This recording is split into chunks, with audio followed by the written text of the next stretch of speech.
مولانا ہاں کیا بات، برکت نہیں ہو رہی پیسے میں، کوئی دعا دے دو۔ جن لوگوں کی روزی تنگ ہے، یعنی پیسہ تو بہت آتا ہے لیکن رکتا نہیں ہے، دنیا کا کوئی بھی ملا اور کٹھ ملا تمہیں کوئی تعویذ نہیں دے سکتا ہے۔ ارے یار وہ مولوی تجھے کیا دعا دے گا بیچارہ، وہ خود 10,000 روپے مہینے میں پڑھا رہا ہے، اس کی روزی میں خود برکت نہیں ہو رہی ہے، وہ خود 8,000 روپے مہینے میں پڑھا، وہ تو تجھے تعویذ دے گا، وہ تجھے کوئی راستہ بتائے گا؟ تو غلط جگہ پہ جا رہا ہے۔ وہ دل کی تسلی کے لیے کچھ لکھ کے دے دے، تو لٹکا لے، وہ الگ بات ہے، لیکن اللہ کی قسم مولوی کے پاس رزق میں برکت کی کوئی دعا نہیں ہے۔ اللہ نے صاف کہہ دیا اگر روزی میں برکت چاہتے ہو تو یہ طریقہ اپناؤ، وَمَنْ أَعْرَضَ عَنْ ذِكْرِي فَإِنَّ لَهُ مَعِيشَةً ضَنْكَ، جو میرے ذکر سے اعراض کرے گا۔ یہاں ذکر سے مراد نماز ہے، ذکر سے مراد نماز ہے۔ دیکھیے اللہ نے قرآن میں دوسری جگہ کہا فَإِذَا نُودِيَ لِلصَّلَاةِ مِنْ يَوْمِ الْجُمْعَةِ فَاسْعَوْا إِلَىٰ ذِكْرِ اللَّهِ یا ایھا الذین آمنوا اذا نودی للصلاۃ، اے ایمان والو جب تمہیں جمعے کی نماز کے لیے بلایا جائے، اذا نودی للصلاۃ، جب تمہیں نماز جمعہ کے لیے آواز دی جائے، یعنی اذان ہو، فاسعوا الی ذکر اللہ، تو تم دوڑ پڑو کہاں؟ اللہ کے ذکر کی طرف، یعنی نماز کے لیے۔ ذکر سے مراد کیا ہے؟ نماز۔ یہاں ذکر اللہ نے کس کو کہا؟ نماز کو۔ یہاں اللہ نے کیا کہا؟ وَمَنْ أَعْرَضَ عَنْ ذِكْرِي، جو میرے ذکر سے منہ موڑے گا، فَإِنَّ لَهُ مَعِيشَةً ضَنْكَ، ہم اس کی روزی تنگ کر دیں گے۔ میرے ذکر سے مراد نماز، یعنی نماز کے وقت جو منہ موڑے گا ہم اس کی روزی تنگ کر دیں گے۔ آپ نماز پڑھنا شروع کر دیجئے، روزی کے دروازے کھل جائیں گے، روزی کے دروازے کھل جائیں گے۔ اب اعراض کسے کہتے ہیں وہ بھی سن لیجئے، منہ موڑنا کسے کہتے ہیں؟ مثال دوں،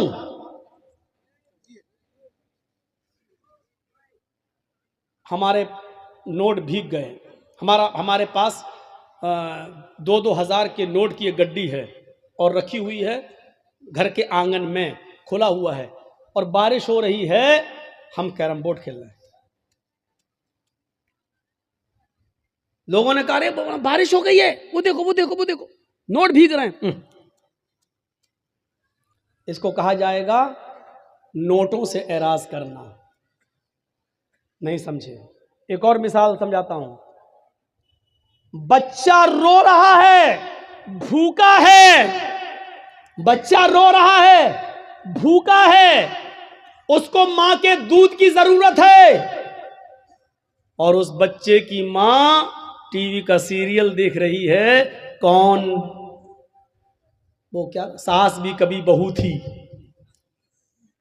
ٹی وی کا سیریل دیکھ رہی ہے، بچہ رو رہا ہے اور ماں ٹی وی کے سیریل میں لگی ہوئی ہے۔ نہیں بچے کو اٹھاؤں گا، دودھ پلاؤں گی تو یہ سمجھ نہیں پاؤں گی، یہ بچہ رو رہا ہے، ماں دیکھنے میں لگی ہے۔ اس کو کہتے ہیں بچے سے اعراض کرنا، یعنی ماں کو ٹی وی کے سیریل کی فکر زیادہ ہے، بچے کی فکر زیادہ نہیں ہے۔ حالانکہ بچے کو پھینک نہیں رہی ہے، بچے کو بھگا نہیں رہی ہے، بچے کو گھر سے مار بھی نہیں، ہٹ چپ چپ پہلے دیکھنے دے، چپ چپ، مار بھی نہیں رہی، لیکن رولے دے رہی ہے، پرواہ نہیں کر رہی ہے، ٹی وی دیکھنے میں لگی ہے۔ اس کو کیا کہا جائے گا؟ اس نے بچے سے منہ پھیر لیا، اس نے بچے سے اعراض کر لیا۔ سمجھ گئے نا؟ مثلا گھر میں آگ لگ گئی ہے، ہم کرکٹ کھیل رہے ہیں، کسی نے بتایا تمہارے گھر میں آگ لگ گئی ہے، فوراً کرکٹ چھوڑ کے ہمیں گھر جانا چاہیے، جتنا بچ گیا اس کو بچانا چاہیے، جتنا جل گیا اس کے بنانے کی فکر ہونی چاہیے کہ نہیں ہم اس کو بنائیں۔ اس کی فکر نہیں کر رہا ہے، جو کچھ بچ سکتا ہے پانی وانی ڈال کے اس کو بچانا چاہیے، لیکن نہیں بچا رہا ہے، کرکٹ کھیلنے میں لگا ہے۔ اس کا مطلب کیا ہے؟ اس نے اپنے گھر سے اعراض کر لیا۔ اب سمجھ گئے ہوں گے آپ کہ نماز سے اعراض کا مطلب کیا ہے۔ نماز سے اعراض کا مطلب یہ ہے، یہاں ہم کیرم بورڈ کھیل رہے ہیں اور وہاں مؤذن کہہ رہا اللہ اکبر اللہ اکبر، ہم اللہ اکبر کی آواز سن کر بھی کیرم بورڈ کھیلنے میں لگے ہیں۔ اس کا مطلب یہ ہے کہ ہم نے نماز سے اعراض کر لیا ہے، ہم نماز کا انکار نہیں کر رہے ہیں، لیکن نماز کے وقت ہم نماز پڑھنے نہیں جا رہے ہیں، یہ ہے نماز سے اعراض۔ یہاں میچ ہو رہا ہے، انڈیا پاکستان کا میچ آ رہا ہے، یہاں اذان کی آواز آتی ہے حی علی الصلاۃ، آؤ نماز کے لیے، ہم سوچ رہے ہیں یار 5 اوور باقی رہ گیا ہے، ہم یہ دیکھ لیں۔ اگر یہ نہیں دیکھیں گے، اگر نماز پڑھنے جاتے ہیں تو میچ کا لطف نہیں لے پائیں گے۔ کون ہارا کون جیتا یہ تو پتہ چل جائے گا، لیکن میچ کا ایک ایک بال کا جو مزہ لینا ہے اور ایک ایک بیٹ شاٹ کا جو مزہ لینا وہ دیکھ کر ہی ملے گا۔ ہمیں معلوم ہے 5 اوور بہ گئے ہیں، لیکن 5 اوور کے دیکھنے کے چکر میں ہماری جماعت چلی جائے گی۔ ایسے موقع پر جماعت کو نظر انداز کر دینا اور میچ کو دیکھتے رہنا، یہ ہے نماز سے اعراض، یہ ہے نماز سے اعراض۔ جو نماز سے اعراض کرے گا ہم اس کی روزی کو تنگ کر دیں گے۔ جن لوگوں کی روزی تنگ ہے، یعنی پیسہ تو بہت آتا ہے لیکن رکتا نہیں ہے، دنیا کا کوئی بھی ملا اور کٹھ ملا تمہیں کوئی تعویذ نہیں دے سکتا ہے۔ اگر تمہیں اپنا علاج کرنا ہے تو نماز سے اعراض بند کرو، اذان کی آواز سنتے ہی فوراً مسجد کی طرف جاؤ اور نماز کی ادائیگی کرو۔ میرے بھائیو، اسلام ایسے ہی نہیں ملا ہے، ایسے ہی نہیں ملا ہے۔ صحابہ کی قربانیوں کے بعد، ان کی گردنیں کٹنے کے بعد، ان کی شہادتوں کے بعد یہ اسلام ہم تک آیا ہے۔ سمیہ رضی اللہ تعالیٰ عنہ نے اپنی شرمگاہ میں نیزہ داخل کروایا تھا، لیکن اللہ اللہ کہتی رہی تھی، اس کے دونوں پیر باندھ دیے گئے تھے، چیر دی گئی جسم سے 2 ٹکڑے کر دیے گئے، لیکن اسلام کو نہیں چھوڑا۔ آؤ تم سمیہ جیسی صحابیات کے ایمان پہ بھروسہ کرتے ہو تو بیٹھو، ان کی طرح ایمان اگر تمہارے دلوں میں موجود ہے تو بیٹھو، اور دیکھتا ہوں کہ کون ہے جو بارش کے چند قطروں سے ڈر کے بھاگتا ہے اور کون ہے جو اپنے ایمان کی مضبوطی کا ثبوت پیش کرتا ہے۔ میرے پیارے ساتھیوں، آپ کو بیٹھنا ہوگا اور جس کو جانا ہو جائے، جس کے جیب میں نوٹوں کی گڈی ہو اور بارش کے قطروں سے اس کے بھیگ جانے کا ڈر ہو، وہ جائے یہاں سے۔ مولوی جرجیز کو ایسے جوانوں کی ضرورت نہیں ہے، ایسے جوانوں کی ضرورت نہیں ہے۔ جرجیز کا راہ بڑا مشکل ہے، جرجیز کا راستہ بڑا کٹھن ہے۔ ہمارے راستے پر وہ چلے جو کانٹوں پہ چلنا جانتا ہو، ہمارے راستوں پہ وہ چلے جو آگ کے انگاروں پر جس کو ڈر ہو کہ ہمارے پیروں میں پھلک پڑ جائیں گے وہ جائے، اور جس کو امید ہے کہ ہم آگ کے انگاروں پہ چل جائیں گے قرآن و حدیث کی آواز سن کر، جس کو ایمان کے لیے آگ کے انگاروں پہ چلنا گوارا ہو وہ یہاں بیٹھے۔ اب دیکھتا ہوں کہ کس کے ایمان میں کتنی طاقت ہے اور کس کا ایمان کتنا کمزور ہے۔ میں نے دونوں چیزیں بتا دی ہیں آپ کے سامنے۔ اسلام ایک دین معتدل ہے، میاں نہ روی، برابری، اس کے اندر نہ زیادتی ہے نہ کمی ہے۔ سنیے، اسلام کی پہلی بنیاد 5 چیزوں پر جو رکھی گئی ہے، اس کی پہلی بنیاد کیا ہے؟ کلمہ طیبہ، لا الہ الا اللہ محمد رسول اللہ۔ یہ کلمہ پڑھنا ضروری ہے، لیکن کسی کو زبردستی پڑھوا کر اس کو مسلمان کرنا اسلام کے اندر حرام ہے۔ اس کے بعد اسلام کی دوسری بنیاد آتی ہے نماز۔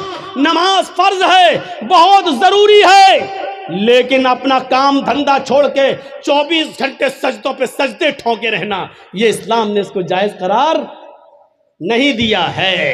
جمعے کی نماز فرض ہے ہر مسلمان مرد پر، عاقل اور بالغ پر، لیکن جمعے کی نماز کے لیے صبح آ جاؤ اور شام تک مسجد میں رہ کر سجدوں پہ سجدے کرتے رہو، یہ نہیں سکھایا، بلکہ کہا فَإِذَا قُضِيَتِ الصَّلَاةُ فَانتَشِرُوا فِي الْأَرْضِ۔ جب نماز جمعہ ہو جائے تو آپ مسجد خالی کر دو اور رکشہ چلاؤ، لکڑیاں اکٹھی کرو، جنگلوں سے لا لا کر بازار میں بیچو، محنت کرو، مزدوری کرو، کھیتی کرو، باڑی کرو، اور اپنی بیوی اور بچوں کا پیٹ پالو، ان کے لیے محنت و مزدوری کرو۔ اسلام نے یہ شکشا دی ہے۔